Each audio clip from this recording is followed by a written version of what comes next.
மிகப்பெரிய கன்ஸ்ட்ரக்ஷன் நடந்துகிட்டே இருக்கக்கூடிய இடத்துல அவங்களுடைய அமைப்பு அப்படின்றது இருந்துகிட்டே இருக்கும். என்னதான் வந்து அவங்க வந்து மார்க்கெட்டிங் ஃபீல்டில் இருந்தாலுமே கட்டிடத்துறையோடு அவர்கள் சம்மந்தப்படாமல் அவருடைய வாழ்நாள் போகாது. இல்லை முன்னாடி நான் இந்த இடத்துல வேலை பார்த்தேங்க, இப்போ இங்கே மாறிட்டேன் அப்படின்னு சொல்லக்கூடிய ஆட்களாகத்தான் இருப்பார்கள். 9ஆம் தேதி பிறந்தவர்கள். நிறைய இந்த 9ஆம் தேதி பிறந்தவர்களுக்கு நான் சொன்ன மாதிரி இந்த யோசனை அப்படின்ற இடத்துல மட்டும்தான் கொஞ்சோண்டு அப்படியே கடவுள் வந்து எதையுமே யோசிக்கிறது கிடையாது.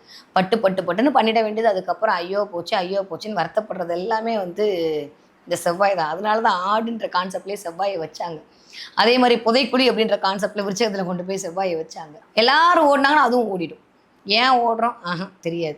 எல்லாருக்கும் முன்னாடி நான் ஓடிடணும் அவ்வளோதான். அதாவது ஏன் ஓடணும்? எதுக்கு ஓடணும்? அப்படிலாம் கிடையாது. திடீர்னு ஒரு குடும்பத்தில் டக்குன்னு ஒருத்தவங்க வளர்ந்து வந்துகிட்டே இருக்காங்க. எதை பற்றி யோசிக்கலன்னா அங்கே 9ஆம் எண் இயங்கிட்டு இருக்கிற இடத்துல நீங்கள் அப்படியே உங்கள் குடும்ப ஹிஸ்ட்ரி எடுத்து பார்த்தீங்கன்னா, எதை வாங்கிட்டு உட்காந்து தவிப்பாங்களே தவிர வாங்குறதுக்கு முன்னாடி யோசிச்சிருப்பாங்கன்னா யோசிக்கவே மாட்டாங்க. யோசிக்க விடாது கிரகம். ஏன்னா இந்த மூளை அப்படின்ற இடமே வந்து அங்கே வந்து வேலை செய்யாது. உடம்பு அப்படின்ற இடம் தான் அங்கே வேலை செய்யும். ஃபிட்டு நான் தான் ஃபர்ஸ்ட் எல்லாரும் வாங்க என் முன்னாடி அப்படின்னு சொல்லக்கூடிய ஆட்களாக இந்த 9ஆம் எண் ஆட்கள்.